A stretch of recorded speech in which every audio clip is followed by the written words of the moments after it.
Welcome back to welcome back to the Sports Lab podcast.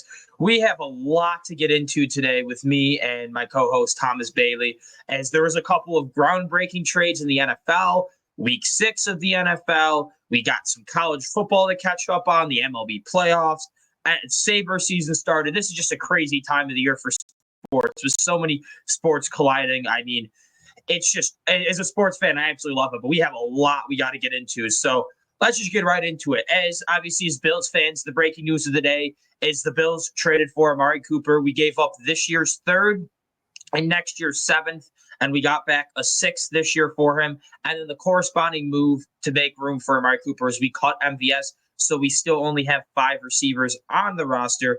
Thomas, what are your thoughts on this move?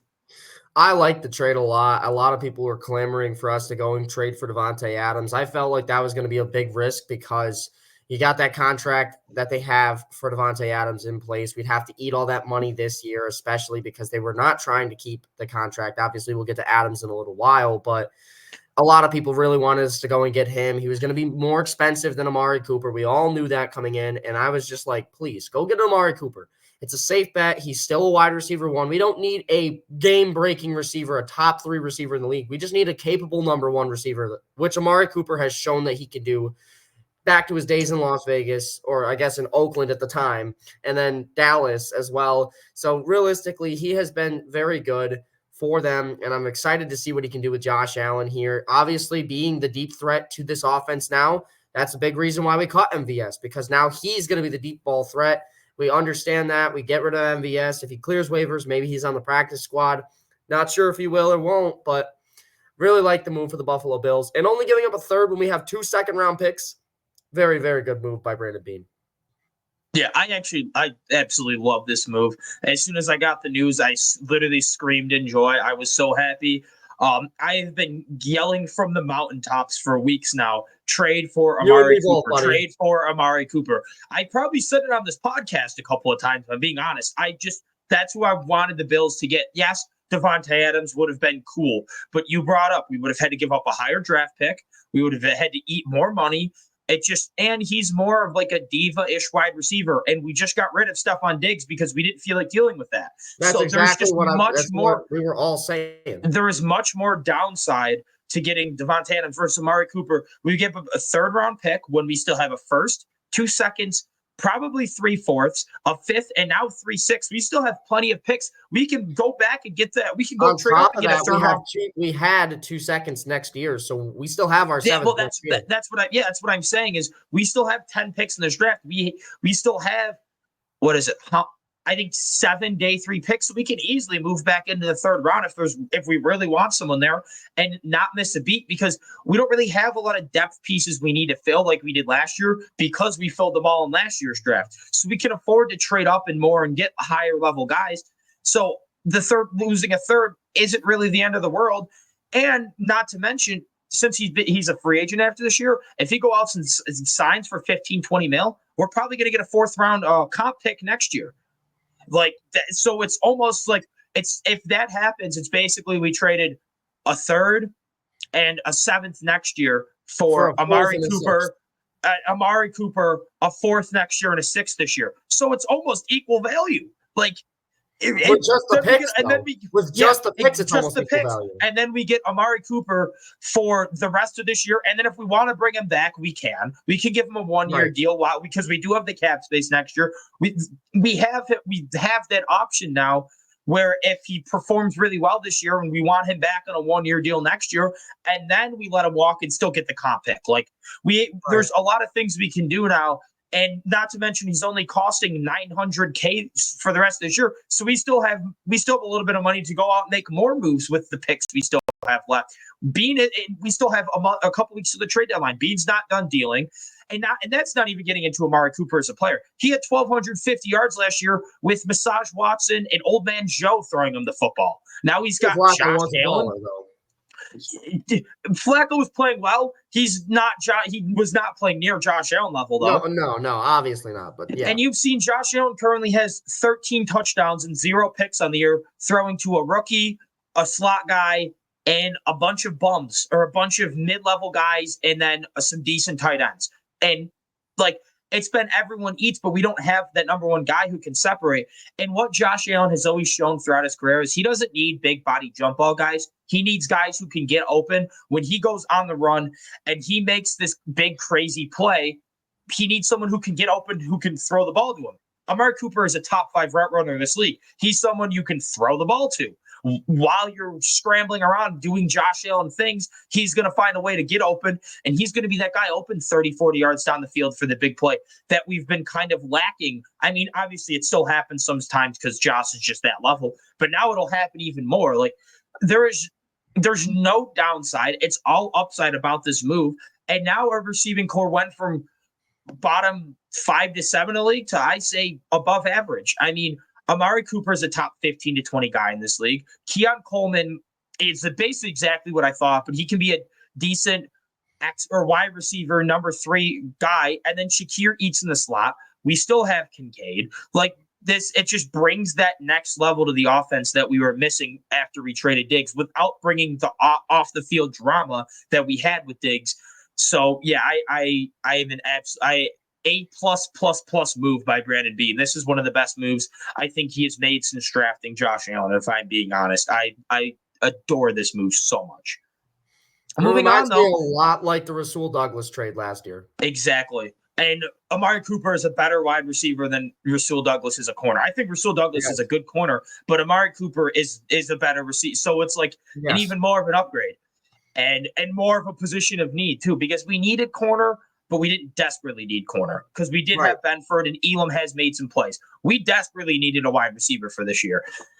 Moving on, though, that was not the only big wide receiver move of the day. The first one actually was Davante Adams getting traded to the Jets for a conditional 3rd that can turn into a 2nd based on performance. And the Jets are eating this contract, so the Raiders don't have to eat this contract. This is probably the move that kind of sparked the Bills getting Amari Cooper. Maybe they just coincidentally happened, but I highly doubt it since it happened only an hour or 2 later. So I think in light of that is when the Bills did that. But now Davante Adams returns back to Aaron Rodgers, who he's had his best years with. And this Jets offense on paper does look pretty scary. Will it actually be that way? Only time will tell. But Thomas, what are your thoughts on this deal?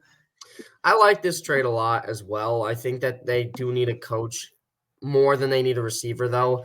I understand that if you look at Garrett Wilson, look at everything he's got going on. You got Mike Williams there, who you have had as well for this season. I think Mike Williams is a good complementary piece to Garrett Wilson. I thought you had a very decent receiver room to begin with, and you go out and you get Davante Adams, and of course that's obviously going to make the offense a little bit better. Always will be, no matter what. But the problem I have is the fact that I don't think it was really the necessarily needing to go out and get somebody as much as it is to go out and get a new head coach or a new offensive play caller, things of that nature. You started to see their offense kind of live up to what they could do after switching for this last week against the Bills and stuff. You started to see what they could do, especially in the beginning of that game. They were moving the ball down the field pretty early and pretty often. They were doing a very good job. If it wasn't for 2 missed field goals, we're talking about potentially the Jets, who are winning the division right now at 3-3. And the thing is it's a very difficult thing to kind of put it all on one guy or 2 different coaches. But I understand that. And the chemistry he has with Davante Adams, Aaron Rodgers, that being, is going to be very, very good for this team. Obviously, you want to make sure Rodgers is happy. And the one thing I do think about this that makes it very good for the Jets is that Davante Adams having that year next year on his deal, it almost ensures that Rodgers is coming back for another season next year to play with him for a full season. So that's very encouraging as well to see that you might get a chance to run it back next season. As Woody Johnson said earlier this morning, if it's not meant to be this year, there's always next year. And I understand that a lot of Jets fans were very upset about that. A lot of Jets fans didn't like that remark being said, always next year. Yeah, there's always next year for the Jets. There's never been a season where next year was the year we finally emerged. And they understand that. They're upset. They're frustrated. But don't get me wrong, Davante Adams is going to help a lot, and I'm excited to see what he does for the New York Jets offense. Yeah, no, I think on paper, obviously, this deal looks really well, but there is just a lot more risk that is going involved. I mean, this offense could be quite scary. I don't think firing Robert Saleh was the right move. I do think demoting Nathaniel Hackett from not calling plays, though, is the right move. I think you saw how much better this offense looked, how much better this run game was with Breece Hall, because they were actually having more creative run schemes and just a better run game plan than Nathaniel Hackett could cook up. And that Rodgers Garrett Wilson connection is get really going. He obviously has a connection with Allen Lazard from his Green Bay days. He obviously has a connection with Davante Adams. I mean, that's a three-headed monster passing attack with Breece Hall, who is a do-it-all guy out of the backfield. This offense could be very scary. I do have questions about this offensive line. Tyron Smith looks washed. They committed some bad holding penalties, whether that's just the refs or whatever. We'll get into that. But this defense kind of scares me a little bit. I mean, the D-line has been very underwhelming. I mean, the Bills just went up and down and just ran it all over their throats. DJ Reed left the game with an injury. That could be something you have to look forward to. So, I mean, I like it for them. But at the same time, Rodgers back-to-back weeks now throwing a game-losing interception. And you can blame Mike Williams all you want. Those are just bad footballs, though. Bad footballs that the cornerbacks made great plays on. Maybe Davante Adams makes those plays. That with Lazard there was even worse. If it wasn't for Bernard lifting his arm at the worst possible time. Yeah, exactly. But maybe Davante Adams make those plays, and that's where you're like, all right, we want him over Mike Williams. And you're probably going to trade Mike Williams. Either you get a pick and then you flip it for someone else or whatever. He's probably not going to be on your team much longer because of that. But I just think that this could go south. I mean, if you don't win this year, next year, now you're taking on a $35 million cap hit. Rodgers has a huge cap hit. You're going to start having to sign some of these guys. Like Breece Hall's coming up soon. I think, this is his third year. So he's a free agent after next year. Sauce accept the option, obviously. Yeah.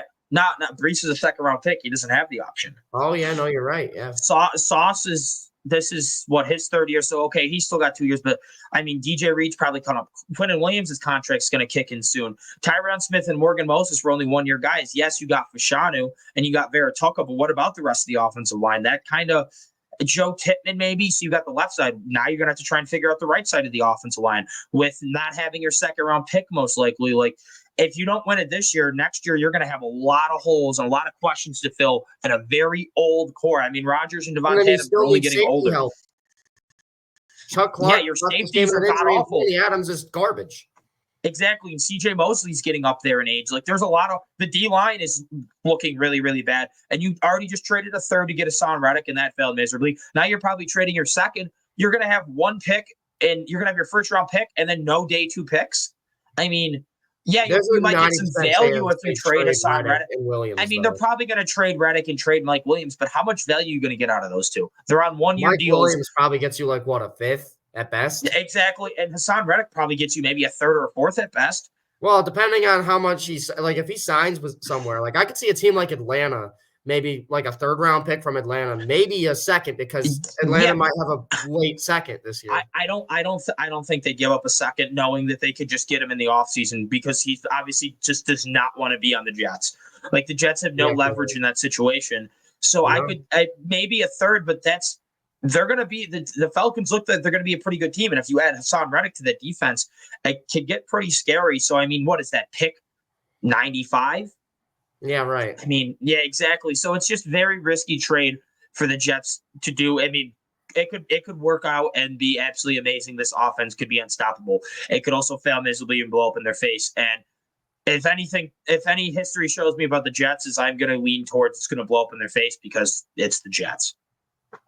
Moving on, though, we're going to talk about last night's game, obviously, between the Bills and the Jets. The Bills were able to escape with a 23-20 win. A lot of controversy. Sean McDermott took some more heat for the Hail Mary situation. Tyler Bass continued to take some heat for the missed field goal and extra point. The refs took a lot of criticism for this awful game, where they just were maybe trying out for Hollywood for how much screen time they wanted, because they were every single play. They were just, if there wasn't a penalty, let's find one. Let's make a penalty up. I've never heard of the Spencer Brown one. He was left uncovered. What does that mean? I do not know what that means. They were literally just trying to find penalties to call.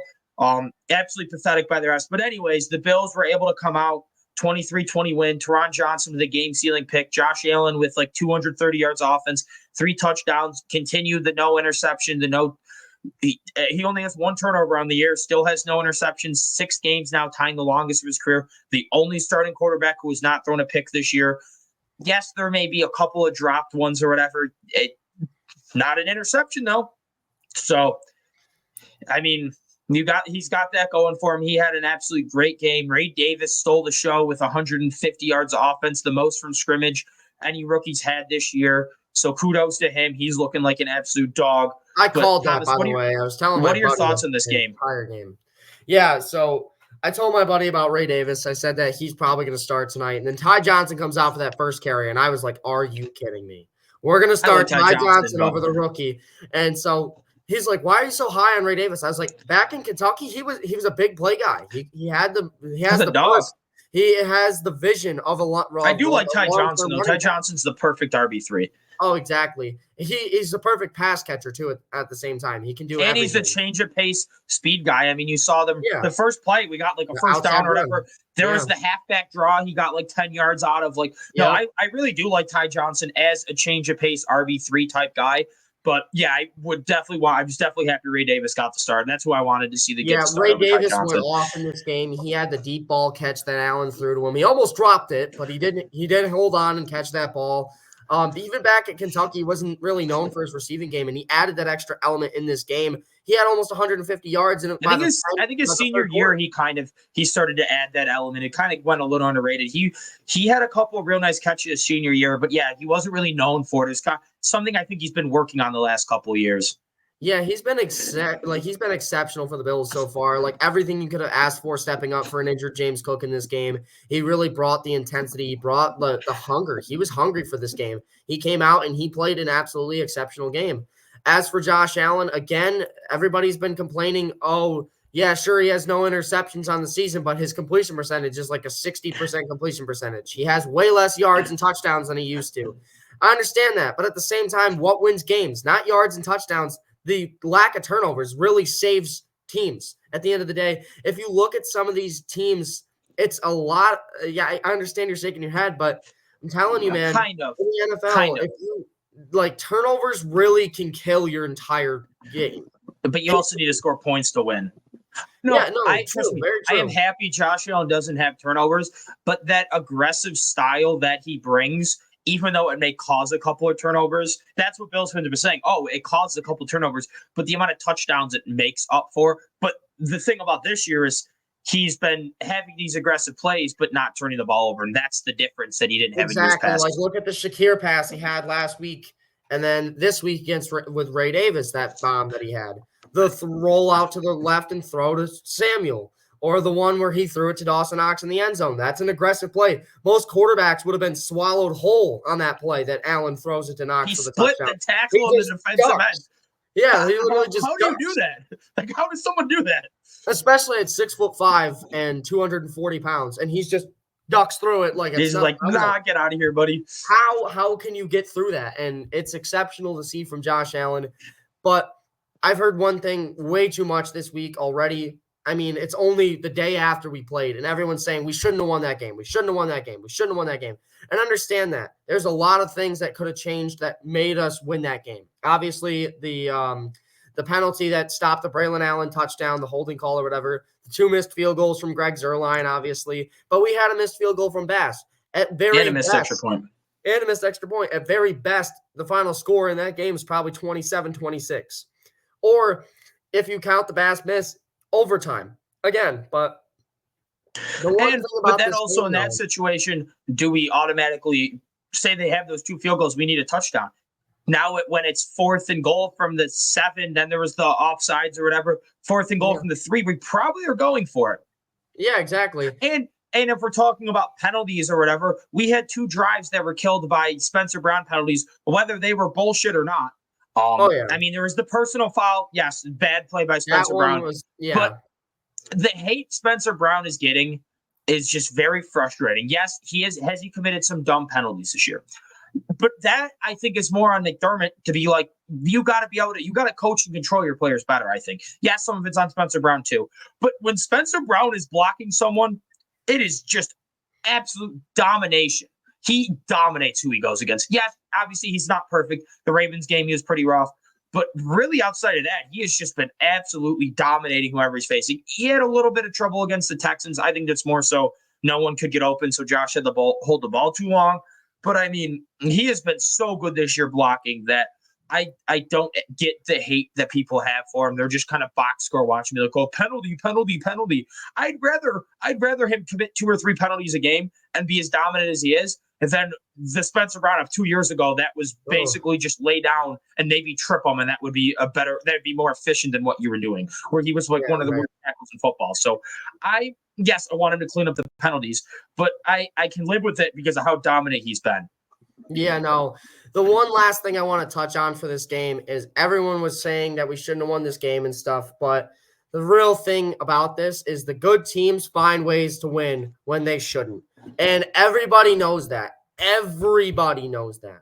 And at the end of the day, I don't care what you think about any of these other teams, whether that be the Chiefs or any of the other teams that are very good in the NFL this season. They've all had to overcome adversity in games where we've been talking about it all season with the freaking Chiefs, dude. There's games that they shouldn't have won. They were literally a toe away from losing against the Ravens potentially. Yeah, they're back-to-back Super Bowl champions. Yeah, exactly. And they're back-to-back Super Bowl champions, 1. And 2, on top of that, they found ways to still win those football games. And that's the funny part to me is that good teams will win the games that they shouldn't win. And Buffalo won that game last night that they shouldn't have won because they're a good football team.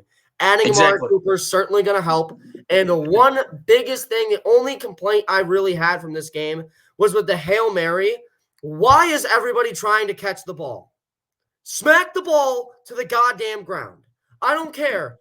They had 4 people jump up. Taylor Rapp, Damar Hamlin, and then 2 other players in that scrum that I couldn't even tell who. And they all jump up and they're trying to catch the ball. Smack the ball to the ground. Did we not learn from what happened against us in 2020 against DeAndre Hopkins? Actually, yeah, we did. Because later that year, when we played the Colts in the wild card round, we smacked the ball to the ground on the Hail Mary attempt. But no, now it's different all of a sudden because McDermott is just stupid sometimes. That's something that you got to eliminate. That is a play that you cannot let happen. It almost cost us the game. It literally almost cost us the game because of that. That's something you can't let happen in these games. My biggest issue is why is Greg Rousseau and Epinesa guarding the sidelines on that, and we're only rushing 2 people?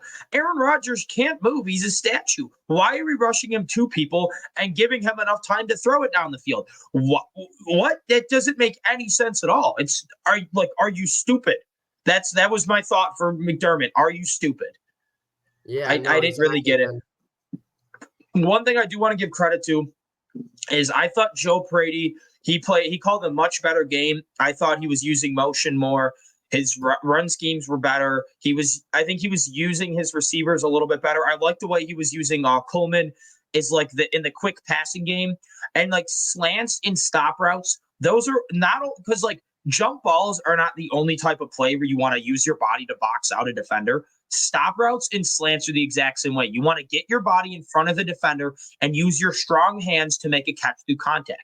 That's exactly what Coleman can do. You saw on the one RPO slant. You saw on the one stop route. Both of them for first down. Both quick hitters. I want to see more out of that, and I like to see that. The only issue I have is once we get the run game established like we did on that first drive, it doesn't have to be every single time. I want to see a little more play action on first down. I've been saying this since week 1. You saw the first play to start the second half, play action. Curtis Samuel was wide open. Yes, Josh had to run around and make some magic to get the throw to him. He was still wide open though. Because the defenders are going to come up when you run play action, especially with how good the run game was in the first half. So I would just like to see a little more of that. I'm hoping maybe now that we have Amari Cooper, we might lean towards more play action because Josh Allen is like the best play action quarterback in the league. Like statistically last year, he was absolutely insane. I can't tell you how many times in this game there were like 2nd down and 1s. On a 2nd down and 1, I swear that's a perfect play action pastime because let's say the worst possible outcome, nothing's open, you have to throw it away. It's 3rd down and 1. I don't care.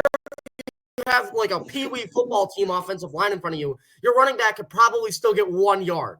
Or Josh Allen can get you. Josh Allen on a quarterback sneak even. You're telling me Josh Allen is the best QB sneaker. 2 plays in a row on a quarterback sneak potentially. That's not Josh Allen Josh Allen averages 2 to 3 yards a QB sneak. Exactly. Because he is so good because not only is he just a big body? So even if he goes up the middle, you saw against the Jets both times. They're like, we're not letting you get this. We're going to clog up the middle. He's like, all right, I'm just going to shimmy to the left where the wide open hole is. Like, there's always an open spot, and he is so good at reading it and finding that. And then also, not to mention that third down play to steal the game. That wasn't supposed to. That was literally Josh saying, nah. Literally, it was a call. Joe Brady called the toss play. The entire team thought it was a toss play.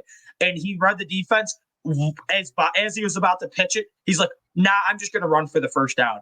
And, like, that's something where it's like well, you saw. It's like, it was against Clemens. Yeah. Clemens was the contained guy. Yeah, exactly. And Josh is just like, nah. He put his nuts on him. He's like, yeah, I'm getting this first down, little bitch. The defense did scare me a little bit. I mean, we were getting cooked for the most part. At the end, bro. Damar Hamlin sucks. Damar Hamlin sucks. I don't know if I said it already, but do you know who sucks? It's Damar motherfucking Hamlin. He is so trash. Please put Cole Bishop in the game or fucking trade for Budda Baker. I don't really give a shit. Damar Hamlin should not start another game for this team unless Cole Bishop, Mike Edwards, and someone else get injured, and we have to put him in his last resort. And even then, just go sign someone. Please stop starting Damar. I don't give a shit that he knows the system. He's not good at running the system. He's bad. Taylor Rapp, though, I mean, what a performance by him. Saved 2 touchdowns and a crucial first down with smart IQ football. And it, like, 2 beautiful textbook hits, and then the perfect angle he took on Breece Hall that stopped that touchdown. So I want to give credit to him. Bernard had a couple of really nice plays. Benford kind of had a rough game. Teron Johnson, obviously, much better than Cam Lewis. Cam Lewis ain't making that interception. D-line didn't look great. Epinesa had a good game, though. BS call on that 1 sack. But I think, yeah, we went into enough on this game. We got to hurry it up because we have a lot more to get into. So we're just gonna quickly talk about a couple of these games, and then we'll get in depth into a couple more important games. First game, the Packers beat the Cardinals 34-13. Jordan Love had a really good game with 258 and 4 touchdowns. Marv left the game earlier with a concussion. What do you have to say about this game? Anything? Not really much. I mean, the Cardinals choose when they want to show up, and this was one of those games they didn't want to. So, ton of fumbles. They've really got to clean that up, too. Yeah, this NFC North division is looking absolutely nuts. I mean, the Packers are 4-2. The Bears are the only one that aren't. The Bears are the only one I don't believe in at all, because the Bears have beaten they beat the Jaguars and the Panthers the last 2 games. Come on now, you got to beat somebody good for me to believe you. I believe in the Bears because this defense is legit, and Caleb Williams has gotten better every single game. Moving in, yes, the Bears beat the Jaguars 35-16 in London. Caleb Williams with another electric game. He is getting better every single week. Week 1, he was awful. Week 2, he wasn't good. Week 3, he was better than week 4. And this defense has been super good. I mean, 17 points, 19 points, 21 points, 18 points, 10 points, 16 points. Like, they have a top 10 unit. This offense is starting figuring it out. I think they are the worst team in this division, but I think they make the playoffs. I think this Bears team is legit. I don't think the Bears make the playoffs. I think they'll get right there near the end, but I think Falcons or Bucs make that last wild card based off of who wins the division, and then the other 2 are the Packers, Lions, or Vikings. And then other than that, I do think the Bears finish right 8-9, 9-8, somewhere in that range. I think they'll be a solid that's fair. team. I could see 9-8 or even 10-7 and missing the playoffs because you're right. I don't know though, because right now what's the record right now? 3-2. The Bears? Yeah, 3-3, 3-2. 4-2. Oh, 4-2. But they still have to play the Lions. I think they probably split with the Vikings. Maybe it just I don't know. You're right. That division is super tough. So and then the Lions and Packers. I don't think they beat the Lions at all. And then the Packers, maybe they win 1. So at most, I think they win 2 games in the division, but that would put them at 6-6 based off of what their record is right now. They'd put them at 6-6 and just after the division games. You're right. I'm just going to take a quick look at who else. But the thing is, they have the Commanders this week, so that's big. But then their other out of division, they have the Cardinals. They should flex that to the Sunday night game because I'm not trying to watch Jets Steelers. No, it got 7-3. It got flexed to 4:30. Ooh, the 4:25 game? No, but the Bears are on a bye this week. It's next week that they play the Commanders, and it got flexed to 4. It got flexed to 4:30.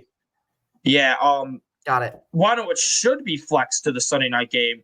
It should be what game is it? Lions Vikings is at 1:00. Yeah, I know. Please Right? put that over Jets Steelers. Like, what are you doing? Yeah, literally. Jets, Steelers, Or Texans or Texans Packers. Like Packers. either exactly. But moving on, another Chiefs game. I don't Niners. think many people. What? Chiefs Yeah, Niners. yeah, exactly. Those. That's The this only is thing I insane want to slate touch this on week. the Jaguars And game I'm not even before gonna be we able move to. on. I'm not even gonna watch the 1:00 games because I'm gonna be at the Bills game. Oh, well, we playing the Titans, right? Yeah. Oh yeah. Yeah, we're gonna kick their ass. The only thing I want to touch on with the Jaguars game really fast is Doug Peterson. I'm sorry, but Bye. Please get the fuck over. out of here. If they lose to the Patriots next week, it's done. It's coaching malpractice, basically, at this point. If they lose to the Patriots, it's over. Yeah. And that's realistically possible. We're talking about another pathetic team and another pathetic coach. We have the Browns being the pathetic team and the Eagles having the pathetic coach, as the Eagles barely beat the Browns 20-16. Nick Sirianni is, if Doug Peterson's the number one coach that needs to be fired, Nick Sirianni's a close second. Yeah. This game was atrocious. They got saved by a couple penalties. They got saved by Kevin Stefanski instantly not having balls at the end of the game to go for that touchdown, instead of just kicking the field goal there that lost him this one. So yeah, I just saw something Amari Cooper posted on Instagram. His Instagram story was "move or rust," basically meaning he was just literally going to be rusted away in Cleveland. That's great. That's funny. Moving on to another game that no one really gives a shit about. Steelers beating the shit out of the Raiders. 32-13. The Raiders are pathetic. They just traded Devontae Adams. He had his best game of the season by far. Pickens started to put it together. He had a couple drops, but Pittsburgh runs away with this one as they should have. Yeah, if I'm being honest, if I'm the Raiders, I'd trade Gardner Minshew for a day 3 pick. Someone would trade for him as the backup. The Dolphins, please. The Dolphins. Bro, if I'm the Bills, give up a 6th-round pick for Gardner. He's a great backup. I don't know if he can afford it, but yeah, maybe the Dolphins until Tua comes back. Find someone you can trade Gardner to. Maybe even trade Jacoby Myers. Maybe trade Max Crosby if the Lions are willing to give up enough, because he is 27 and they do want to go through this like rebuild. But at the same time, I think you hold on to Max. But I think it is the Giants with Minshew. Yeah, I mean, there's multiple places I think you want to trade and just play AOC the rest of the year. Whatever happens, happens. You can keep him as a good backup, and you just draft his replacement in this draft. The Steelers, yeah, Najee had a really good game. Justin Fields had another decent game, I guess, 14-24. Fields is getting benched for Russell Wilson next week. Which is stupid. But, I mean, yeah, the Steelers' defense is really good. The Raiders suck. I can't believe I picked the Raiders to win that game. As I did go 13-1 of my picks this week, which makes me now 57-35 on my record this year. I would say is pretty good. So I'm proud of myself. Moving on to another game no one really cares about. The Falcons beat the Panthers 38-20. I guess the only thing I care about is why are the Falcons giving Tyler Algier the ball so much when Bijan Robinson is better? Literally every single game, Bijan has higher yards per carry. We watch Bijan be more electric with the ball in his hand. He's a better pass catcher. He's quicker, faster, better contact balance. Like it's just a more efficient, better running back. And they just it makes me mad because I have Bijan in 2 leagues. But I understand. Bijan got 2 touchdowns in this game still. Yeah, I know, but Tyler Algier had more carries. Yeah, but it doesn't matter. I mean, the touchdowns are the ones that really help. Well, I understand. For fantasy, it was good, but it's just very annoying because, like, I understand if you want to give Algier 6 to 8, maybe even 10 touches, just so you don't wear down Bijan. But Bijan should be the clear guy there, getting 15 to 20 touches every single game. Right. Yes, exactly. he had 15. He had 18 touches in this game. But Tyler Algier had 9. It had more. He had 19. Like, Tyler Algier should never have more touches than Bijan in a game. It didn't matter because the Panthers suck. Deontay Johnson's really good, though. Panthers almost won this one. They were right trade Deontay Johnson to a legitimate team or keep Andy Dalton starting the rest of the year because he's good with Andy Dalton. I would like him to go to for fantasy football wise, I'd like him to go to the Chiefs because that'd be pretty cool. I think maybe the Patriots would be a good fit as well. Obviously not for fantasy, just Not this year. Please not. No, I don't think it would because you have to pay him after this year. And they like I mean, you're gonna lose Kendrick Bourne, so you basically Kendrick Bourne but for Deontay Johnson, but you throw in like a fifth or something. You drafted 2 receivers in this draft this year. You hope Jalen Polk and Javon Baker, at least one of them develop. Demario Douglas is your slot guy. He's really good. And they have they're going to end up probably with the number 1 pick in the draft. They're probably going to trade down. They could probably pick up extra picks to go and get a receiver. Obviously, with their first round pick, I bet you they go tackle, but maybe they pick up a second or first next year that they can go and trade that first for a stud guy. Like I don't think Deontay Johnson would be the right move. I think you go and you trade down with your first this year and then you have options to go and get a real good guy. Right. I'm trying to think, are there any other I guess 49ers Seahawks. I mean, that's kind of an interesting game. The Never 49ers really won in that one. Yeah, I mean, kind of got close. They made it a 5-point game. Brock Purdy played really well. The Seahawks offense, they have a lot of playmakers, but they continue to, as long as their offensive line, it is what it is, then they're kind of capped at what they can do because that offensive line outside of Charles Cross is god awful. I understand injuries have kind of killed them, but it is really, really bad. And if it's not for Geno Smith and Kenny Walker's excellence, they'd have the worst run offense in the league. And they'd also have the most sacks probably given up in the league. It's pretty impressive what they're able to do. Like, if I'm the Seahawks, I'm calling up any team that will listen and just try and get something. Give up like a couple of like day 3 picks to at least get competent replacements for these Cam Robinson. I mean, call up the Jags again and go get Cam Robinson. I mean, you just traded for Roy Robertson Harris from them. Go call right back and be like, hey, can we get Cam Robinson? Because realistically, he's rotting away like Amari Cooper would have, but like he's rotting away on because if you're the Seahawks, you're 3-3 leaving after this season. You're 3-3, and your offense is competitive enough where it can keep you in a lot of games. You could definitely get to 10 wins if your offensive line plays a little bit better. So if you just go and make a couple offensive line trades, clean it up. I mean, and then defensively, I just think that their linebackers are really, really bad.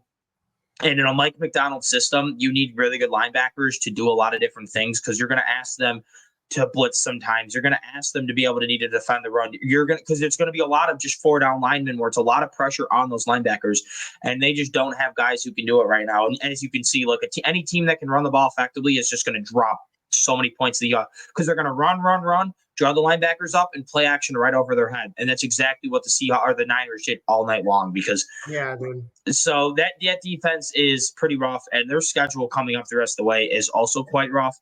So I do not have too much hope for the Seahawks defense, but the Seahawks offense could be pretty good. Pairs up for Jordan Mason. Hopefully he gets healthy.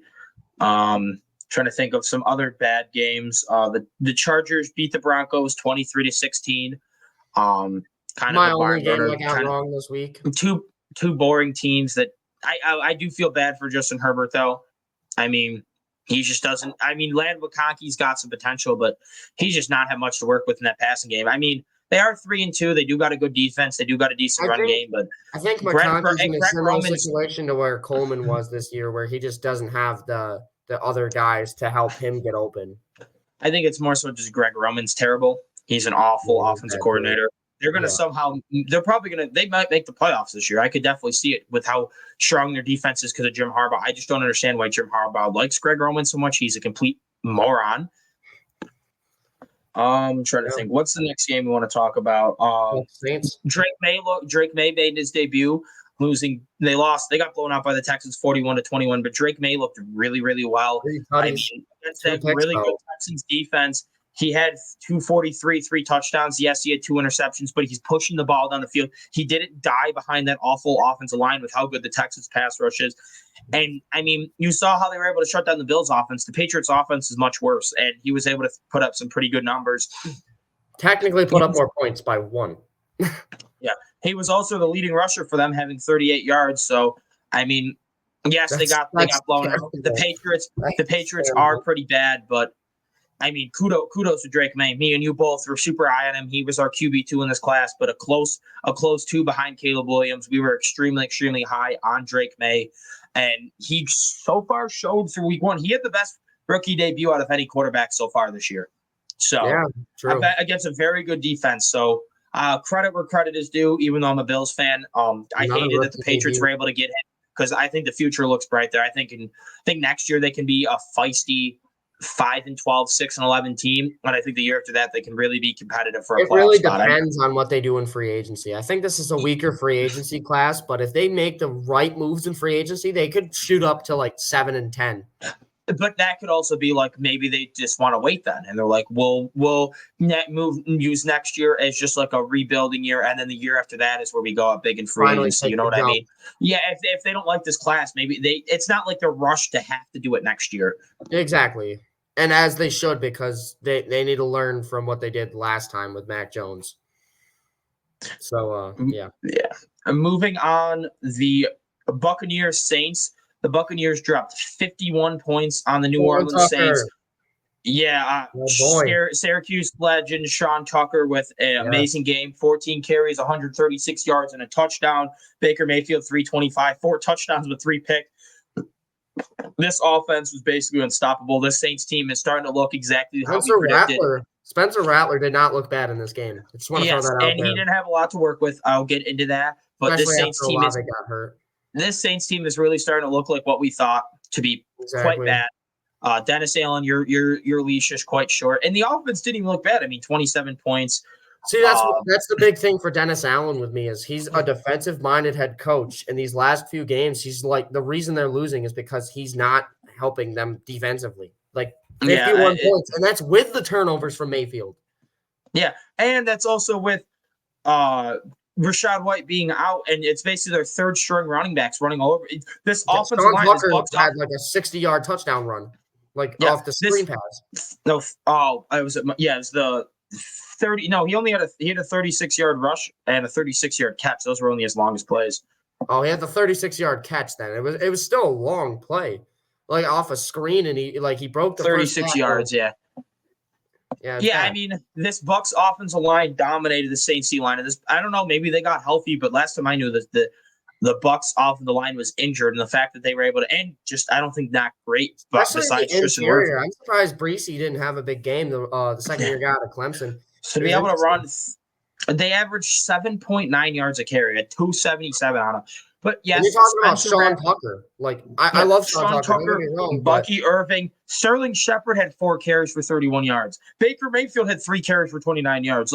Everyone was chipping Bucky in. Irving was the least efficient running back and averaged 5.8 yards a carry. Yeah, exactly. That's not good. Exactly.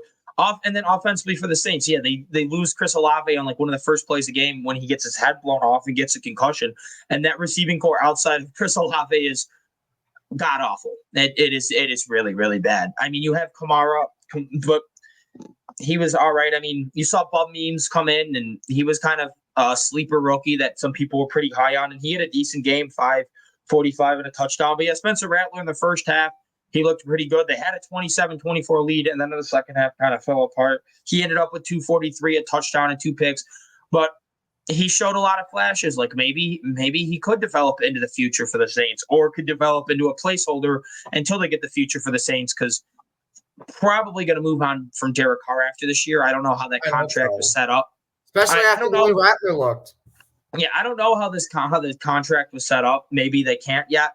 But if they can, it looking like maybe they move on. Get rid of him, give Rattler next year because this QB class is kind of weak. And then next year, if you suck with Rattler, then you take the move for the quarterback. Exactly. So I liked what I saw out of the Saints, young guys, but overall this team I think is going to be pretty bad. I think they're going to end up. I said 4-13, maybe now 5-12, 6-11. I was wrong a little bit, but not really. I think what I did I had the Saints being pretty bad this year, and I think they're going to be pretty bad. I mean, they're already down to 2-4 now, and their starting quarterback's injured. Their best receivers injured. Not great stuff out of them There's been for rumors this season. that Cameron Jordan's going to get traded at the deadline. Yeah, exactly. To If that maybe like happens, please be to the maybe Lions. That'd be such a good fit. yeah, probably to Lions because I doubt they traded the Falcons because that's an in division thing. You Well, rarely yeah, ever but see I that. mean, you could always trade to the AFC too. Yeah, but Who might be? those Maybe are Buffalo. Really, I don't know. the Lions and the Falcons are like the two heaviest for pass rush right now, at least in the market. Well, yeah, because of what happened to Hutchinson, which Oh, we got. prayers up to him. Yeah, dude, that was atrocious. Did you hear it? I could hear it break. Oh, I heard the yeah, broadcast where it broke, and then I watched the video a couple times.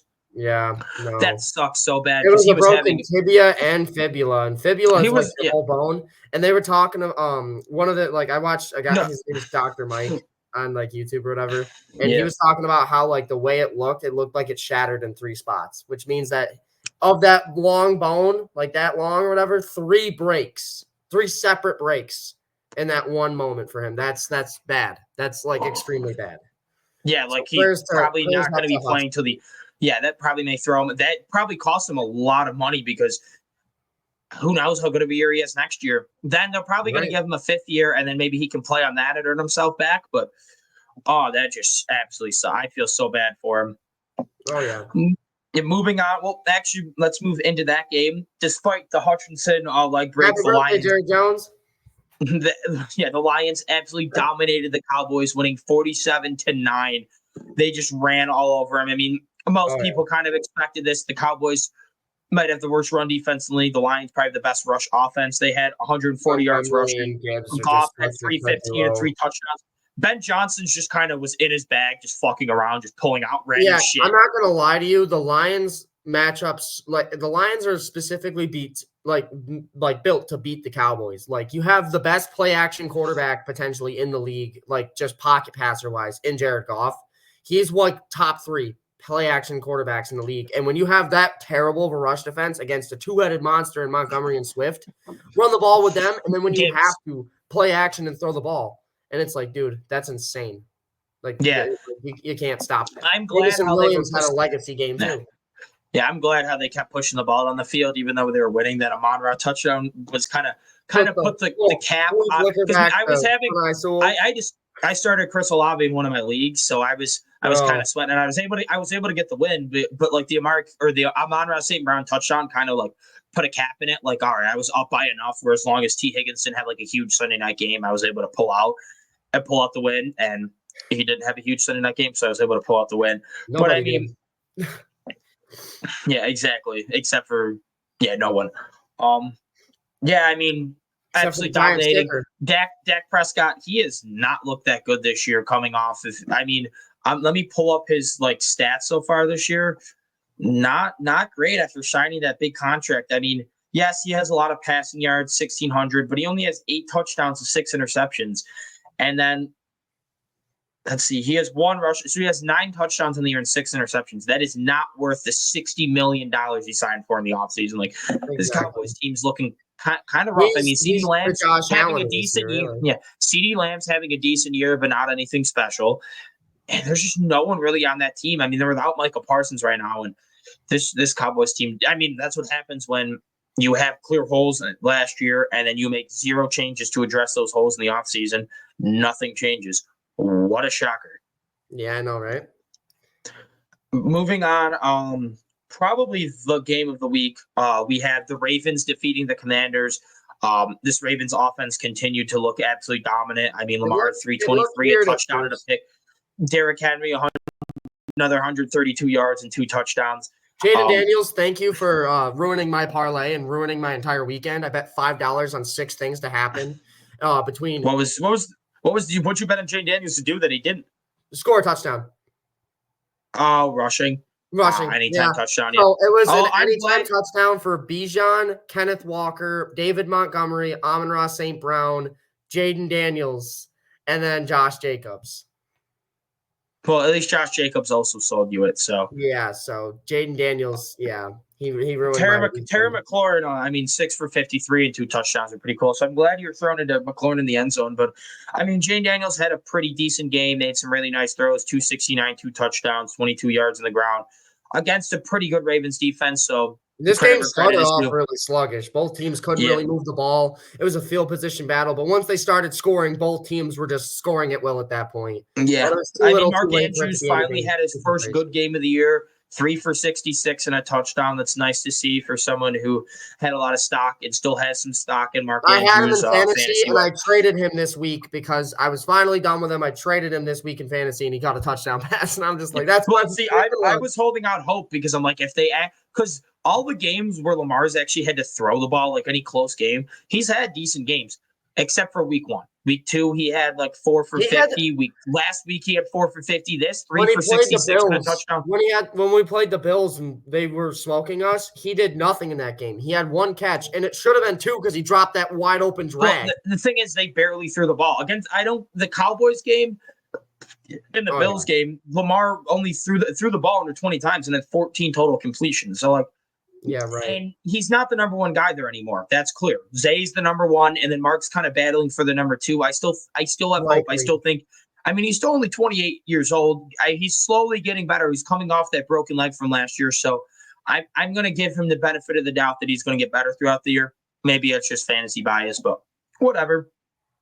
Right. I'm trying to think. I think we only had the Giants. We have 2 more games. 2 more games. Colts and Titans. The Colts are able to pull out this win 20-17. Score prediction I got accurate for the first time all season. 20-17, the Colts win. That was my prediction coming into this week, and that actually holds true.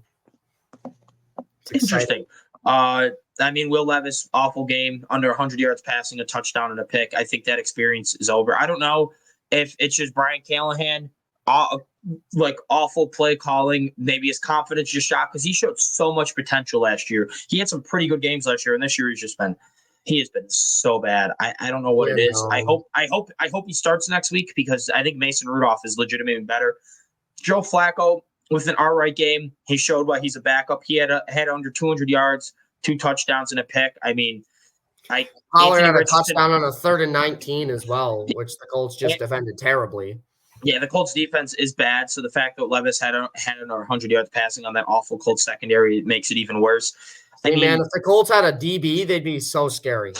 Yeah, I think next week Anthony Richardson, they already said he's playing. Maybe Jonathan Taylor comes back. I think they're going to get back on track. He's definitely playing. Richardson is, and then they already said Taylor, they already said he's starting. Who knows? Yeah, so I mean, because the Colts have a pretty tough stretch coming up after this Dolphins game. They're probably going to want Jonathan Taylor healthy for that because then they face the Texans, the Vikings, the Bills, the Jets, who could be going with the divide, and then the Lions.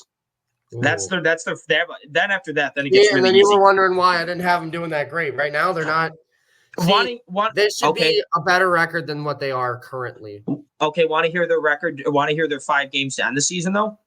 The Patriots, Jags. Broncos, Titans, Giants, Jags. It's so close though. I view them on the same level as the Broncos right now because that Broncos defense is really going to make that game so close. And then as for the Giants, you never really know what you're going to get with the Giants. I just think Bo Nix sucks. I'm going to continue to say Bo Nix sucks. I understand Bo Nix sucks, but the Colts secondary is like top 3 worst in the league potentially with how they've started. I also think Anthony Richardson is going to get back on. I mean, he had a really good game against the Texans, and then he's so inconsistent, man. He is either the reason they lose or the reason they win. He was absolutely cooked. So I think they can pull out 1 or 2 of those games against tough teams if he absolutely cooks. He was cooking against the Steelers prior to getting injured. I mean, Texans week 1. I think they beat the Dolphins next week and moved to 4-3. Oh, yeah, I think they definitely beat the Patriots. I think they split against the Jags because it's at home. I mean, there's how many wins is that? 6. That's up to 6. I think they win one of Texans. I think they finished 8 and 9 or 10 and like 8 and 9 or 9 and 8.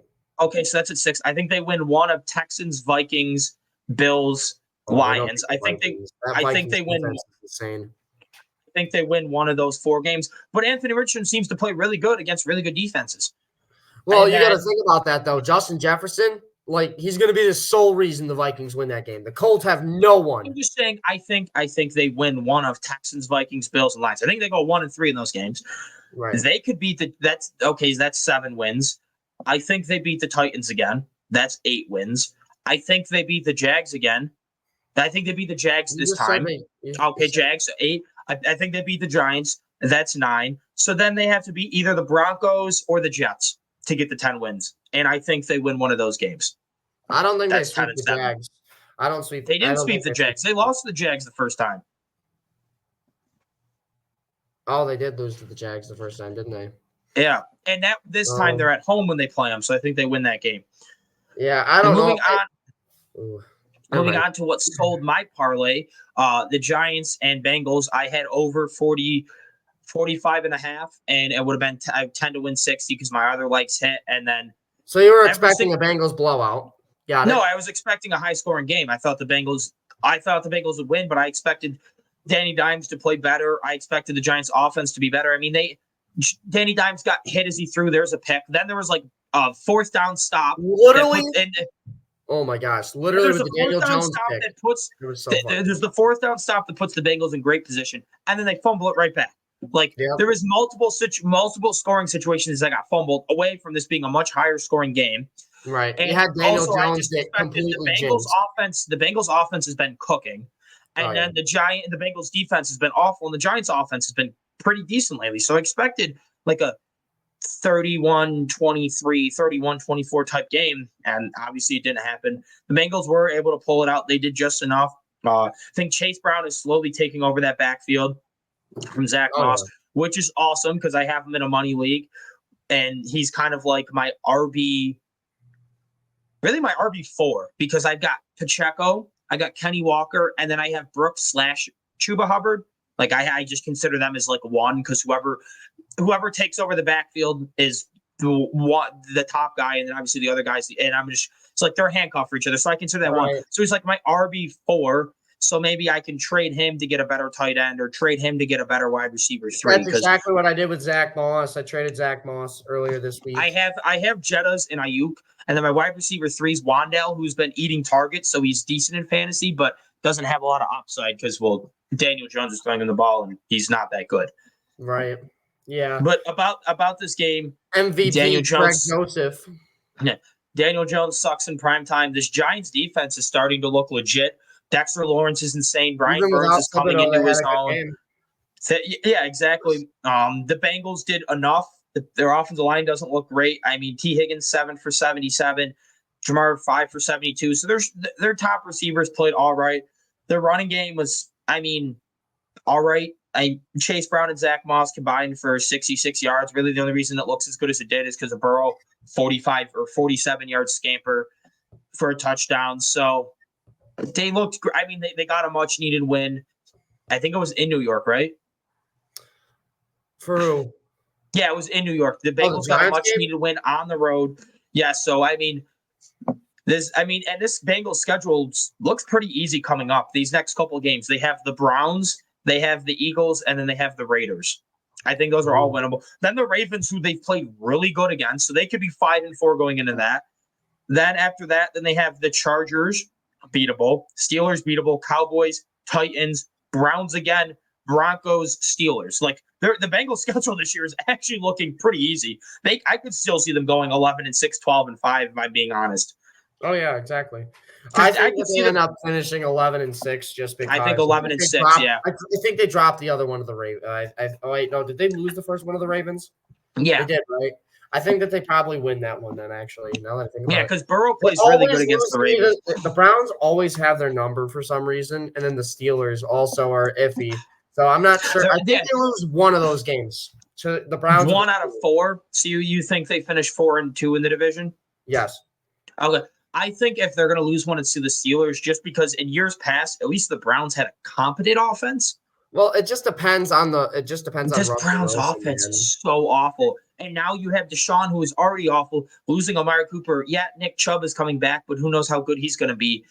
Deshaun is just so bad. And now he's got Jerry Jeudy, David Njoku, and who I don't know who is the wide receiver 2 on the Browns now that I'm like, do you know Elijah Moore? Who's the wide receiver 3? Jerry Jeudy. Yeah, Jerry Jeudy, Elijah Moore. Who's the wide receiver 3? David Bell. Exactly. Like, just I like Bell. I think Bell's fine. That's a Jerry Jeudy, Elijah Moore, David Bell. That is a bottom 3 receiving core. Right. moving on, though, I think that's it for the NFL slate. So, yes, we both cooked on our picks this week. I also, betting wise, I made a 83-cent profit. I put in Ooh. 35 this week, and I was down to my final 10, and then I won. So I cooked up a little to move into our next. We got baseball.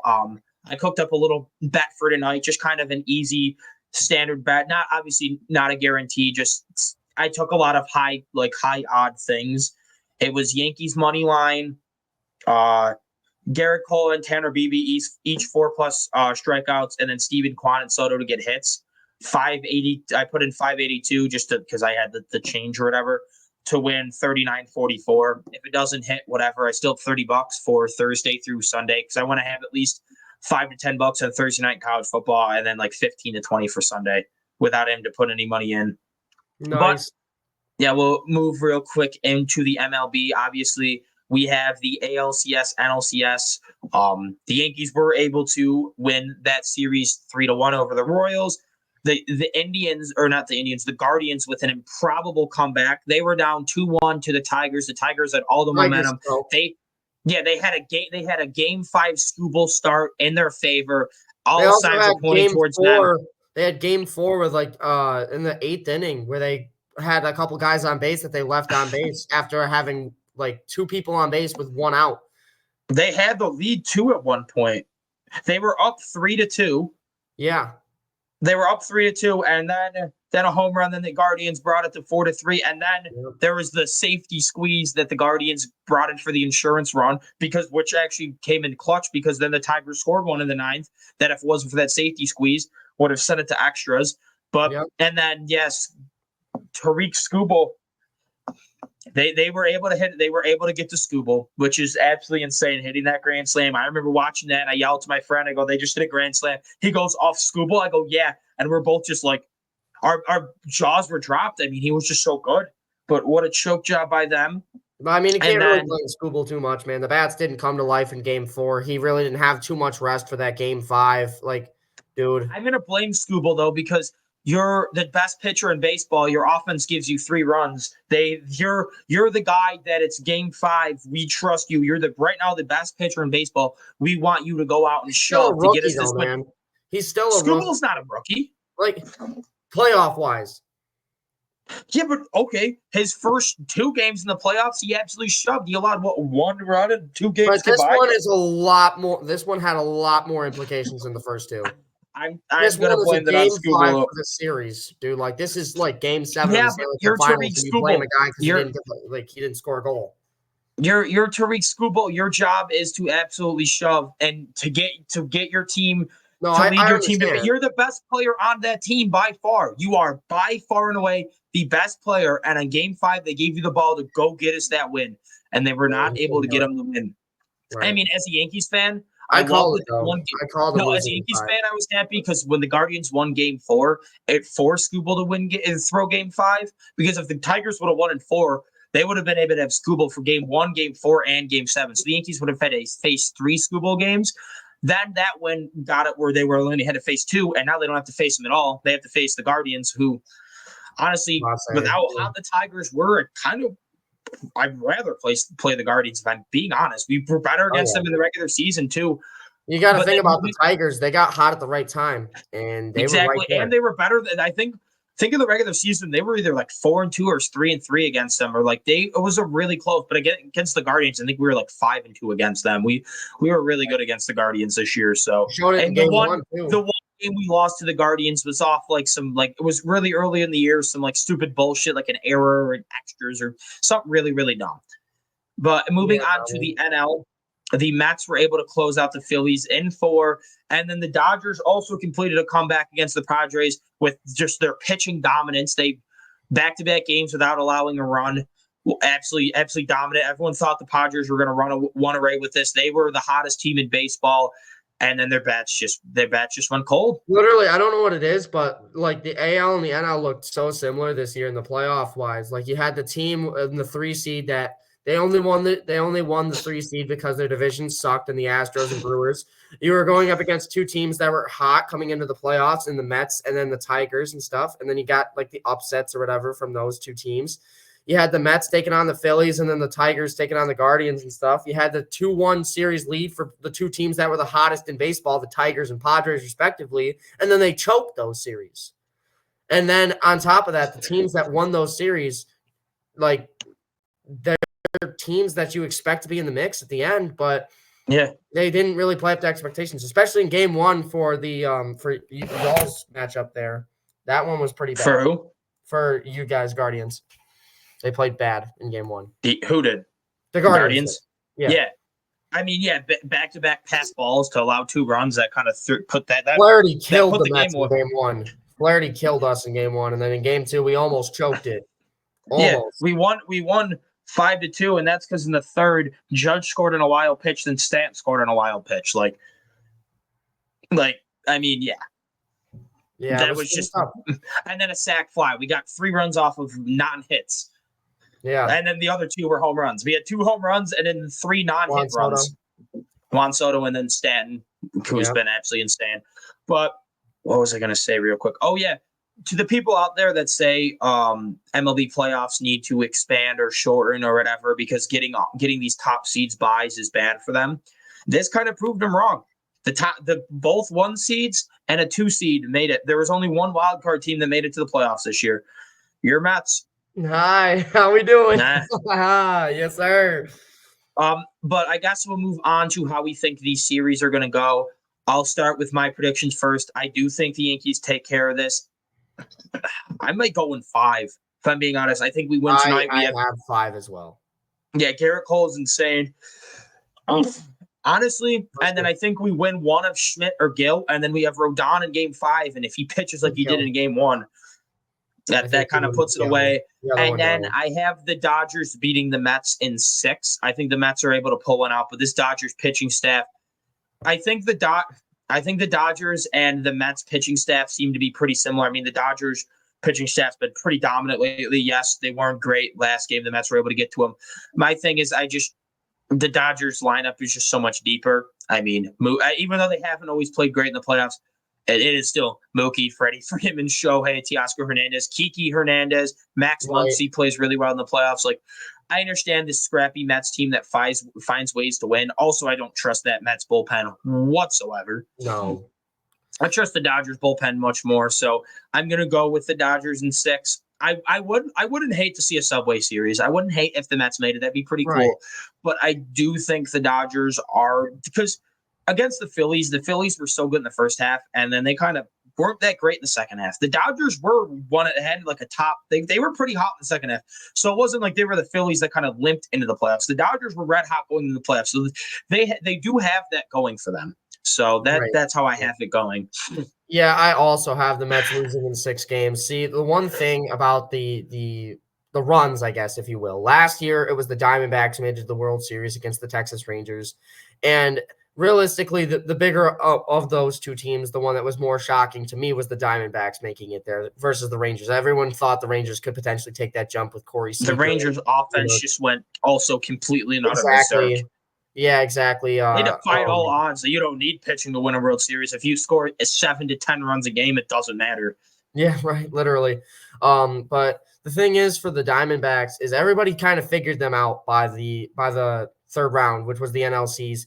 That's when everyone started to figure them out. They barely squeak by in the NLCs. They move on to the final, and then they lose to the Rangers there. I think that the difference is the team they played versus the team that we're playing are very different, because the Dodgers are one of those teams where they're going to learn from the mistakes. These guys have been just like the Phillies in that regard, where they've been like, okay, we need you guys to win more often. Like, this is what, like, in my opinion, this is the best team in baseball. Like, if you look at it on paper, this is the best team in baseball. It's them and then the Yankees too. And literally 1-2 for the Yankees Dodgers there. And the thing is when they have the exceptional pitching and then the hitting on top of that, yes, their pitching has been inconsistent this year, but you're going against Reed Garrett, David Peterson, like Sean Manaea, who won us game 2. But at the same time, man, like, these guys are so tired. These guys are not used to having to pitch at this consistent level, especially when over the course of the season, even when we were starting to go on that run near the end of the year, we were still having inconsistencies in the bullpen. And I just can't see us making that up and making the ground up, because all it takes is one good swing from Freddie Freeman or from Max Muncy even, who had a good game. Edman had a nuts game in game 1 and game 2. One of those guys that you don't expect to hit the ball is going to be the one that really ends this series for the Mets. And I don't understand all these. I love the Mets. Don't get me wrong. I think we have a very good team. We're not bad at all, but this is basically like the epitome of a run here. I don't know if I feel like, I'm not going to lie. Hot take, whatever. I feel like if we can beat the Dodgers, I think we win it all. I don't care if it's you guys or if it's the Guardians. I think we win the World Series if we can beat the Dodgers, for the simple fact that the momentum that this team's going to have, the mentality that they're going to have after beating the Dodgers is we can beat anybody. And after they have that mentality, it's basically game over, especially with a lineup of Lindor. We have Nimmo there now. We have all these different guys that can really like come up and play these games. Mark Vientos is basically like our Corbin Carroll. And we've just had so many amazing players. And I think, unfortunately, the run does come to an end. I think the Dodgers are a very deep team. I think Flaherty is going to be the real downfall of us. He played amazing in game 1. And if he plays in the Yankee. Exactly. Yeah, right. Literally. But if we go to game 7 and Flaherty starts again, it's wraps, bro. I don't think we win that series. I think we'd have to win in 6 or better. And I don't see that happening. So give me the Dodgers to move to the World Series. Yeah, no, I agree. And then I am going to pick – I'm still picking the Yankees. I'm still picking the Yankees to win it all. I mean, what was the big issue that lost the Yankees a lot of games this year? The pitching. It was the pitching, especially the relief pitching. What has the Yankees relief pitching? You were talking crap to me. Oh, it's been a couple games. The Yankees have had the best bullpen in baseball this year, this playoffs. Like Clay Holmes is now that he's not a closer, has been insane. Luke Weaver is like the second coming of Weaver in the closer spots, just nasty. He's the reincarnated Mariano Rivera right now. I mean, he's been absolutely insane. And then Weaver's been nuts. Judge hasn't even been great. The offense has been decent. I mean, he had a rough game 1 against the Royals. He's been decent the last couple games. He's gotten a couple of hits. He should have named it Hurricane Judge because it would have hit nothing. That's not true. He's had a couple of hits. He had almost a 400 on base percentage against the Royals. He had a sac fly and a walk that led to a run.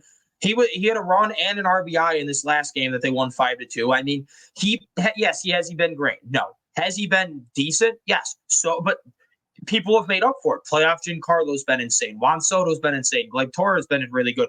Our starting pitching has been gross. I mean, Garrett Cole has dominated. Rodon just had a really good start. Clark Schmidt was good. And yeah, what is the number? Usually when teams win the World Series or at least go on runs, a lot of times it's behind a very strong bullpen. That's what can win you games. The Yankees right now have had the best pitching, like since Luke Weaver became the closer, they've had the best bullpen in baseball. And it's kind of every close game they're able to pull these out instead of if they would have had this bullpen all year long, they would have over 100 wins. Oh yeah, and exactly. They would have been the best record in baseball, and that's why. How many games do you have the Yankees winning in? Let's see. Well, let's see. If I have the Yankees going in 6, I'm just trying to think of how many Garrett Cole starts because Garrett Cole. Because you have the Yankees winning in 5 against the Guardians. I would go. Yes. So then Garrett Cole only starts 1 game this series. So I'm going to go with the Yankees in 7. Okay. I think it comes down to games because that means we'd have Cole game 1, we'd have Cole game 4, Cole game 7, and I really like our chances. Who has home field advantage if the Dodgers and Yankees play? I'm not. Do they still do it based on the All-Star game? Yeah, I'm not sure. That's what I'm asking for. I think it's the Dodgers. I'm gonna go with I'm gonna guess the Dodgers. I think they got rid of that. And the Dodgers had the better record. So I'm gonna say.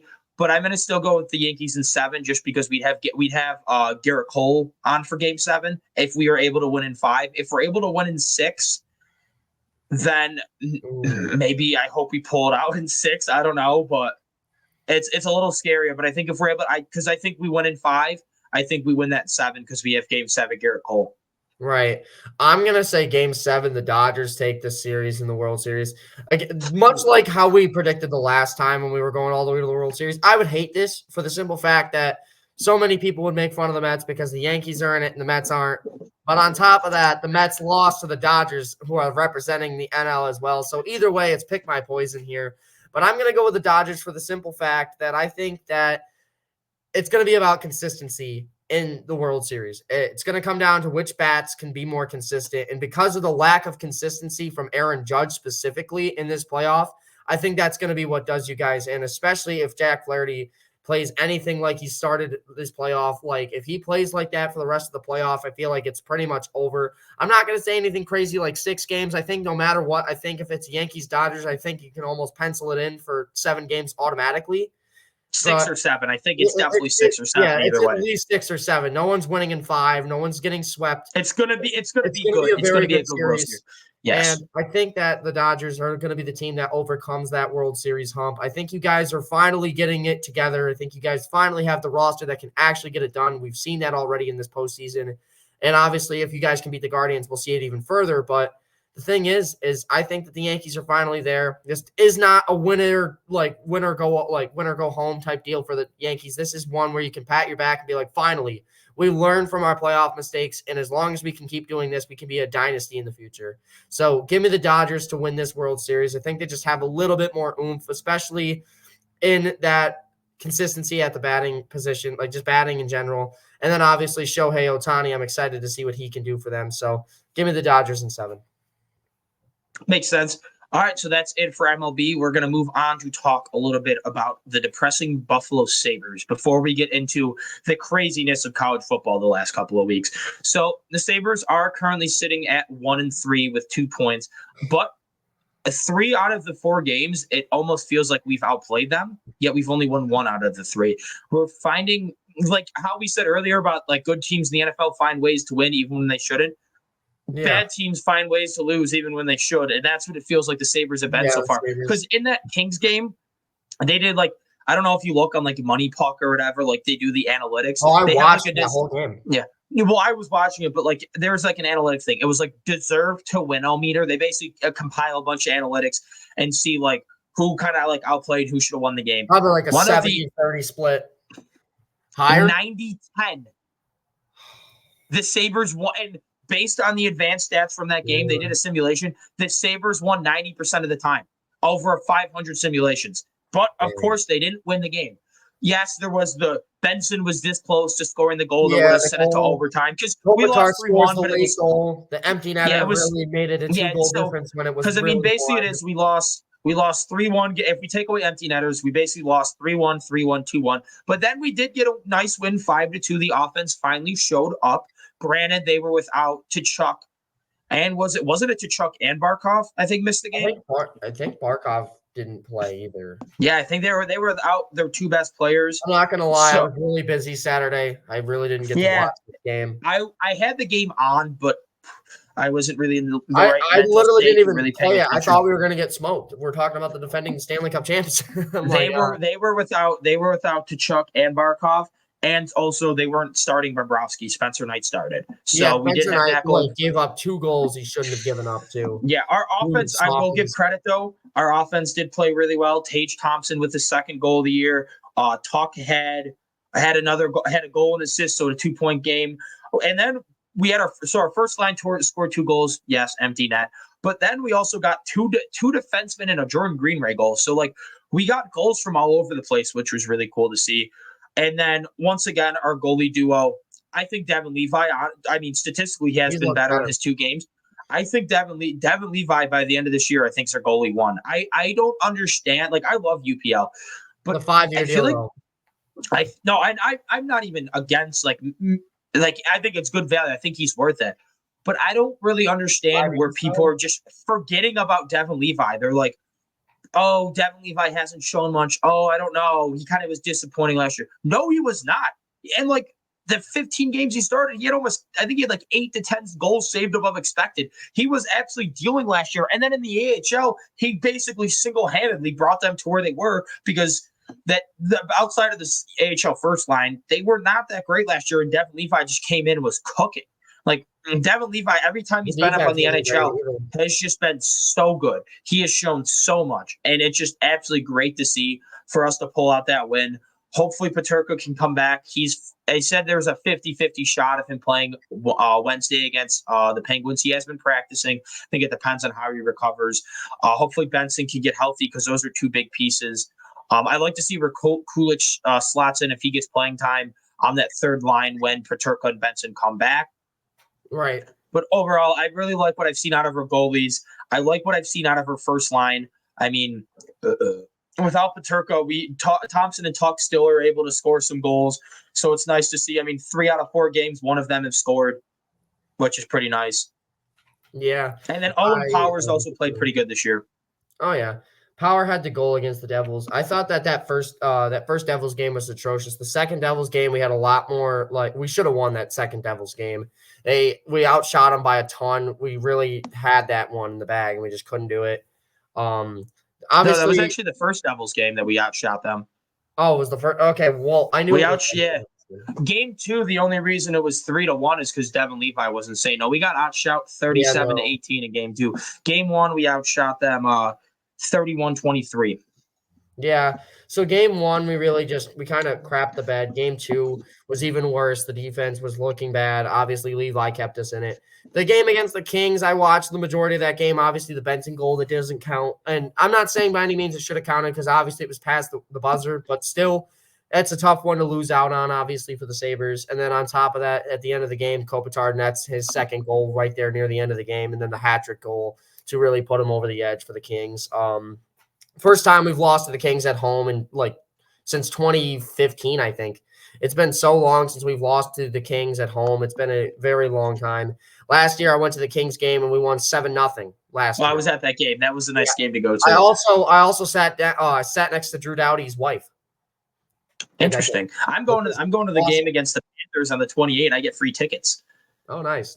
Tickets? What? Tickets? Well, I already have a group I'm going with. It's my. I know. I'm saying, who are you going with though? Oh yeah, it's me and 5 of my buddies because my one friend's gets his mom gets free ones because of her work, and they're right above the entrance tunnel. Emma, all them, they went to one the other night they went on Saturday. They're probably gonna go. They're probably gonna go again for that game because it's the Panthers and Frank's a Panthers fan. Oh yeah, right. That's fair. Oh yeah, so they're probably getting. Frank already said he's going to it. I bet you some of them go. I think Evan has has season tickets, so he'll probably be at it also. Right. Well, we really. No, I'm just going with some of my friends, some of my friends from home. Great. That offense looked great against the Panthers, man. We finally started to, put pieces together, and I think that game really showed how important Barkov is to the Florida Panthers and to Chuck. He's like a Selke Trophy candidate every single year. It's him and Cirelli are like the top 2 guys every single year as the forwards. Now that there's no, exactly. Now that obviously, so everybody in the Atlantic Division basically, but and Kopitar. Yeah, Kopitar usually, yeah. Barkov was nuts for them all season last year, especially in the playoffs. But to lose him for this game, it definitely hurt. We ended up with the 5-2 victory there. So I'm looking forward to the Penguins game tomorrow night. We are in Pittsburgh, so it's a little iffy, but I don't know. I don't know what to really expect from the Penguins this year. I think we're very evenly matched with the Penguins for different reasons. They're very old. We're very young. I think that we are still a couple years away, and I think they only have a couple years left. So the urgency is really there for Pittsburgh. I'm excited to see what we do tomorrow night against them. I think it'll be a very good game, but I think that Pittsburgh probably pulls it out. I would say 3-2 probably would be fair to say for that game. I'm going to say the Sabres win because I want to. Right. I feel like the Sabres could win this game. It's on the road in Pittsburgh. I'm not sure who they're going to start in net. Most likely it'll be Jari, I guess. But I think the Penguins probably win on top. We're winning 10-0. No, I'll go Sabres. I'll go Sabres.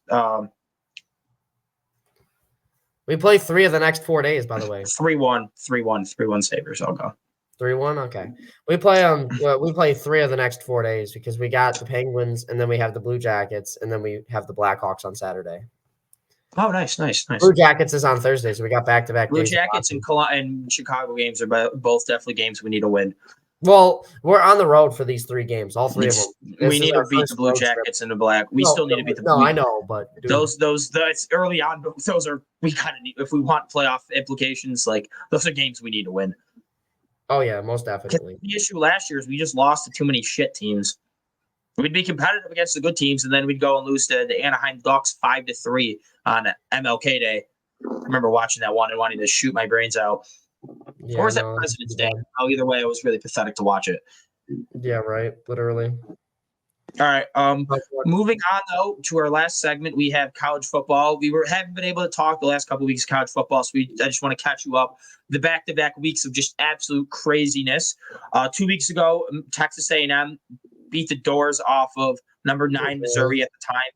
SMU beat ranked Louisville. Vanderbilt beat Alabama, which is just absolutely crazy for the first time in I think like 40 years or something like that. I think like the head coach of Bama wasn't even born or was like super like 2 years old or something at the time. Like, yeah, it's been a long time. Right after Bama beats Georgia, Vanderbilt beats Bama. Arkansas in that same weekend beats 4th ranked Tennessee. Washington beats 10th ranked Michigan. Minnesota beats 11th ranked USC. Miami was down 35-10 against Cal, and they were able to pull out a comeback win and won by That one. was crazy. Syracuse beat ranked UNLV. Yeah. Like how are we not ranked yet? Probably because your schedule hasn't been that tough. Yeah, but you got Army and Navy in there, bro. Come on now. They're undefeated. Give them the flowers. No. They didn't decide to go. They didn't decide to run a cover 0 blitz and single cover Stanford's top 40 draft pick receiver on 4th down. Okay, bro. Yeah. That was just an idiotic move.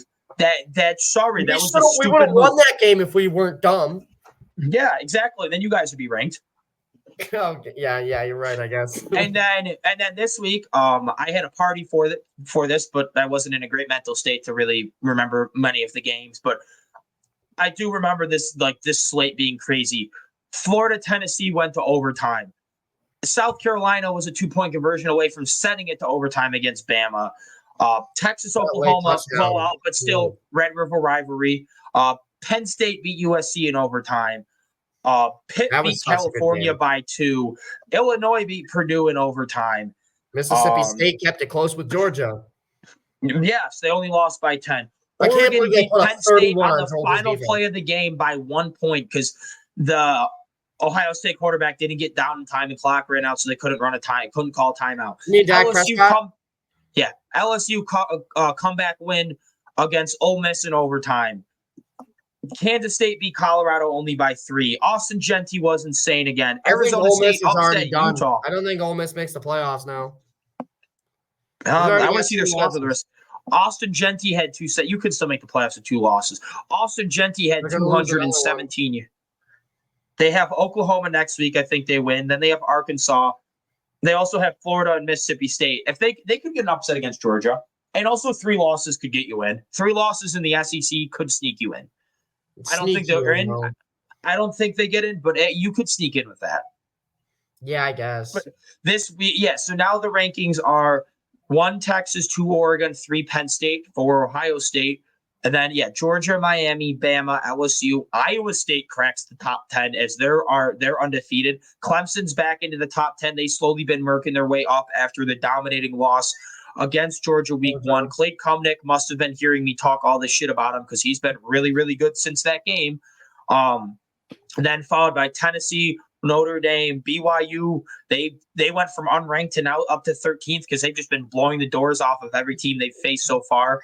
I mean, I don't know who they have left tough to play. Who? They could. Yeah, okay. So BYU is probably going to be undefeated. They're going to win the Big 12 because this is their schedule the rest of the year. Oklahoma State, who I was so wrong about. Then UCF, Utah, who is bad now. Kansas, Arizona. Arizona State could be a tough one. And then Houston. No, they don't have a ranked team left. Arizona State's on the fringe. Utah's on the fringe, but still. I think Arizona State could lose. Maybe if Alan Bowman decides to show up, maybe Oklahoma State. But I doubt it. Because Ollie Gordon has disappeared this year. I think it's maybe bad. I think their offensive line and quarterback play have been the reason why.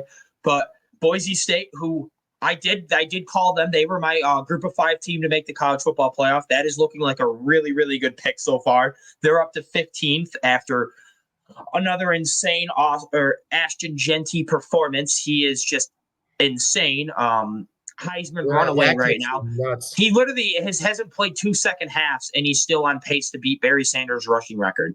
Yeah, that's crazy. All-time record of like over 2,600 yards. And then Indiana at 16, very surprising. They haven't been good in a long time, so that's cool to see. Then Kansas State, Ole Miss, Missouri, Pitt, they're 6-0 behind a freshman stud quarterback.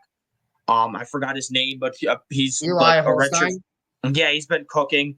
Then You're you have talking about Pitt, right? yeah. Yeah. And then Eli SMU, Holstein. Illinois, and then Army and Navy are both undefeated. That could be pretty interesting going into. I mean, they obviously have the Army Navy game. If Boise State falls and they continue to be undefeated, they literally could. The Army Navy game could be They could be playing for a spot in the college football playoff. No, How cool would that be? talking, bro. Please, no. I want Boise State to get in, but how cool would that be? Army or Navy making the playoff would be nuts. Yeah. But like, imagine the Army Navy game with how much history it has behind it. Imagine it's for a playoff spot. Army plays East Carolina. They're 3-3, 1-5 Air Force. Then they play North Texas, Notre Dame. They probably lose, so 1 loss. Then UTSA, and then the Army Navy game. They could realistically they'll probably only have 1 loss going in that game. Navy plays Notre Dame. They play Charlotte, then they play Notre Dame the following week. They're probably going to lose that game. But then Rice, South Florida, Tulane, and then East Carolina. Ooh. So Navy and Army, South Florida. South USF, Florida, right? USF. They're 2-4. But they kept it close with Bama. You never know, man. No, they not until the end of the game. Well, yeah, they end up. Remember, they did lose by a lot. Then after that, they lost by 35 to Miami. Then got blown out by Tulane. Then just got blown out by Memphis. Oh yeah. Yeah. No. Yeah. So most likely, Army and Navy are each going to only have 1 loss. I think Boise State's only going to have 1 loss, and that's to Oregon. And I think their track record is going to be better. So I think it won't, because they have. I mean, UNLV, maybe if Boise State uses one of these next games, UNLV, or maybe if they lose to UNLV or San Jose State or Oregon State, all those teams only have 2 losses or less, and they have only 2 losses. And then Army and Navy, the winner of that game, only has 1 loss to Notre Dame. There's a real conversation there. Yeah, you're right. Especially if the loser or like the winner of the Army Navy keeps it close with Notre Dame. It's a real conversation for who gets in. And that's just a hypothetical down the road. That would be pretty cool, though, if the Army-Navy game was for that. Yeah, literally the last week of the season, too. Yeah, exactly. It's the only game on. So that is pretty cool. And then other teams receiving votes. Vanderbilt, so they're basically 26. That'd be pretty cool. I don't remember Vanderbilt ever being ranked. Nebraska at 62, Arizona State 39, Oklahoma 36, Washington 32, Iowa 29. These are how many points they got. For comparison, Navy had 84 points, so it's pretty close. But Texas Tech 18, Syracuse 13, Arkansas 13, Utah 7, Louisville 6, USC 5, Liberty 2, UNLV 1. And also looking forward to next week. We'll get into it if we have an episode on Friday. But this next week's schedule also is not as deep as these last couple weeks, but this schedule is looking pretty good. I mean, you get Bama, Tennessee at 3:30, followed up right after that with Texas, Georgia at 7:30. I'm going out to the bar to watch those games. Like as soon as I get out of work, shower and heading out with a couple of my friends, and then LSU, Arkansas, Michigan, Illinois, Kansas State, West Virginia. Like these are all some pretty good games. Miami, Louisville, Nebraska, Indiana. So, I mean, this schedule is looking pretty good for this upcoming week. So I'm excited. College football is really back into the swing of things after the first couple weeks were kind of slow. There were some good games here or there, but these last few weeks they've just been, the script writers have been on one. Right, literally. Do you have anything else you want to add? That Oregon game was really close. Will Howard's dumb. Dak Prescott move. But other than that, I really think Boise State's going to be the team that gets in. Army, Navy, it's going to be interesting to see if one of them can at least, have a very good season. I think they both finished very solidly, but I think that Boise State's going to have the better track record heading into the final whistle, I guess, of the season. I think that they'll end up making it as the Power 5 team. Other than that, Ole Miss, it's going to be very difficult to see Group of 5, sorry, but it's going to be interesting to see if LSU or Ole Miss, not LSU or Ole Miss, but if Ole Miss wins after losing to LSU in comeback fashion LSU wins another one. This is like their third or fourth game that they've won in comeback fashion this season. So it's interesting to see if they'll, finally put it together to where they dominate teams, especially against like South Carolina, who's looked absolutely phenomenal this season. Alabama had a very good game as well. So we'll see how they do moving forward as well. Alabama versus Tennessee. I have to go with Bama in that game because Nico Iamaleava, I don't think that he's going to be ready for the kind of environment that game is going to hold. That is a big SEC game. That is a game Tennessee has to win if they want to make the playoff. Same thing with Alabama, though. They can't afford to lose another game this early in the season. It's going to be a very difficult stretch for them down at the end of the road, too. So realistically, it's a big game for both of those teams, and I'm going to lean towards the team that I feel is better, and that is Alabama. What else? I was going to say we can get more in depth on Friday's episode. Oh, yeah, no, I plan to, obviously, but I plan to just kind of say a couple things. Like Texas-Georgia is going to be an insane game. I'm excited for that one, obviously. And then Iowa State being in the top 10, I like to see. I mean, they've been one of the better teams. Another interesting matchup next week that you didn't mention was two other matchups, which is Michigan-Illinois, 22 versus 24. I mentioned that. I think that – the other one then, Nebraska and Indiana, which I know you didn't. I also mentioned that. Did you actually? Yes, I mentioned both of those. I just didn't listen, I guess. I'm sorry. Yeah, thank you. Thank you for listening. I appreciate it. Yeah, no, thanks, guys, for watching the podcast. Even I don't listen to Alex talk, so I can't blame you guys for not being here. No, screw you. I mean, I actually have no idea what you've said this entire episode, so other than you suck. What? That's why I have more points than you in fantasy hockey. What? No. That's why, yeah. Kansas State versus Colorado. Shiloh Sanders got absolutely ruined on live television. It was funny to see. I was passed out drunk by that point. Couple weeks of football. I think my favorite game over the last couple weeks though was that Penn State USC game. That was absolute fireworks for the majority of that one. I really like to see Drew Aller go at it. Interesting to see if Penn State can keep that up going forward. But USC, I think USC should not probably against Ohio State. They're about to get cooked against Ohio State. Ohio State's angry after the loss they just had last week to Oregon. Although that was also a very good game. It's either Oregon or Oregon, Ohio State, or Penn State. I still think Ohio State wins it all. I mean, think about it. Oregon, their decibels was up to 130, and Ohio State only lost by 1. I think at a neutral site, I'm going to give me Ohio State to beat Oregon. That's why I still have Ohio State as my. Yeah, fair enough. I'm excited to see what happens for the rest of the season. Yeah, I'm excited to see, though. Yeah, me too. I think that's about it, though. All right. Well, thank you guys for listening to this episode. I think this is episode 16 now of the Sports Lab podcast. If you guys enjoyed this, subscribe, share so we can grow and get more people out there to watch us. I hope you guys all have a great day, and I will see you next time.